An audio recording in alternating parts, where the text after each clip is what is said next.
Welcome you guys to the ABCs of Real Estate, your semi-weekly real estate show that goes over the A to Z terms of a real estate transaction. I'm your host, Ryan. I'm Courtney. And today, Courtney, what letter are we going over? Today is letter E. E, and E stands for? Escrow. Escrow. I love it. Yes. So the dictionary definition of escrow is to place in custody or to place in a trust. And the real estate definition for escrow is an arrangement for the deposit of an instrument and or the handling of funds with instructions with a neutral third party to carry out an agreement. Courtney, that's a very long so definition, long. and I loved it. So to put things in perspective for you, yes. What is escrow? Escrow is basically a third party that Yes. takes care of the transaction. The middleman. The middleman, right? So as a transaction goes upon, they make sure people are hitting their deadlines. They're making sure that money is being deposited when it needs to be deposited by both the buyer and the seller. Yes. That fees are being paid, that any issues that come up, they're basically the middleman to kind of facilitate that. Yes. They're very non-emotional about everything. Everything Neutral. is very transactional, very neutral, and they're kind of a really good guiding step for the transaction. So we'll break that down into 5 quick steps for you of really an escrow transaction. Yeah. So step 1, buyer and seller will agree on a contract. So they both have to agree, sign, and move forward. After acceptance, step 2, either buyer or seller has the right to open escrow with the agreed upon company. Okay. After escrow is open, step 3, the buyer will then transfer their earnest money deposit into the escrow account. Nice. We'll tell you a little bit more about that in a bit. Yes.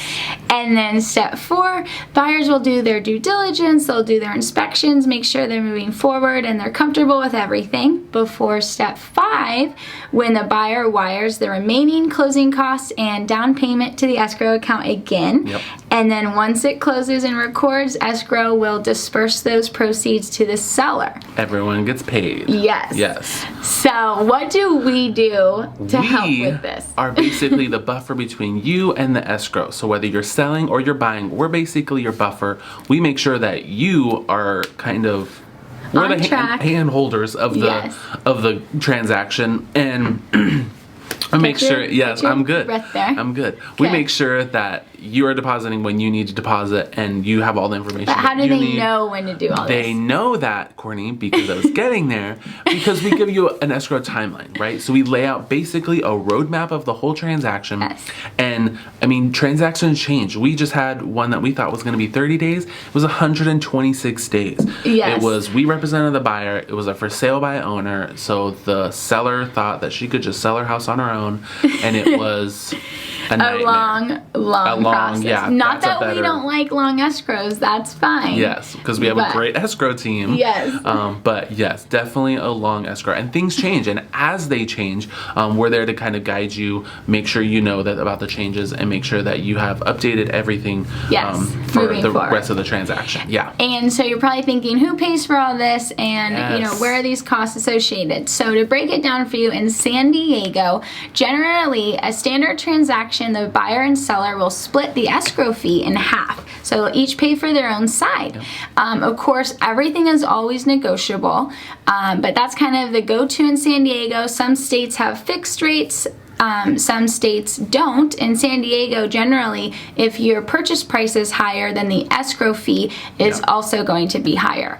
A couple other fees associated with that escrow fee can be recording fees, wire transfer fees, document fees. So there's a few other fees associated with it, included in those closing costs for you. Yeah, and then how escrow can kind of aid in a buyer or a seller is, for buyers, they offer them notaries. So to sign all your documents, you don't have to Loan go out documents. and figure out anything. They send a notary to your house, to your Yes. work, or you can go into their office and sign. It's really great. And they facilitate, like Courtney said, HOA documents.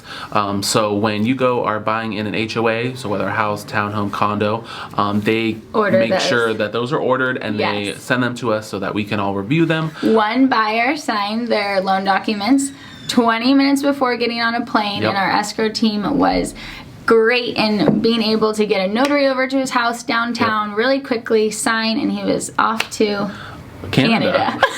Canada, good times. And for sellers, And what for do they do? sellers, they offer obviously the notary services as Yes. well. So a little less hectic for them. They can kind of sign early on. But they also offer net sheets. So net sheets or seller disclosure sheets basically give the seller a breakdown of everything that they think is going to be impactful to their sales price. So all the fees and everything like that. Professional fees such Yes. as Courtney and mine. And give them what they're going to walk away with, an Right. estimated walk away with price of what they're going to take. Yeah.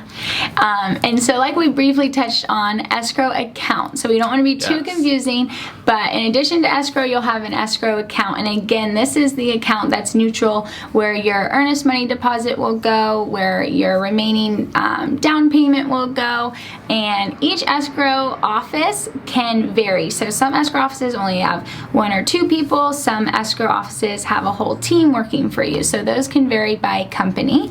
And we strongly always recommend that you get in touch with your escrow officer during the transaction, whether you're a buyer or a seller. Yep. Make sure you have the correct wiring instructions, and make sure they have your correct account information too as a seller for your proceeds. Better safe than sorry. Yes, exactly. Better safe than sorry. And then basically that escrow account, once escrow ends and all the money is dispersed, for a buyer, a lot of times that escrow account continues after.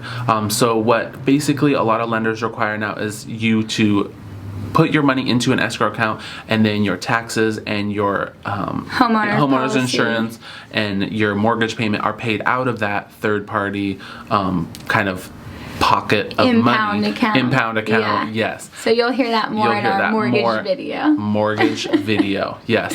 And that's really it for escrow. It is. Let us know if you have any questions, and we're here to help you. Have a good one, you guys.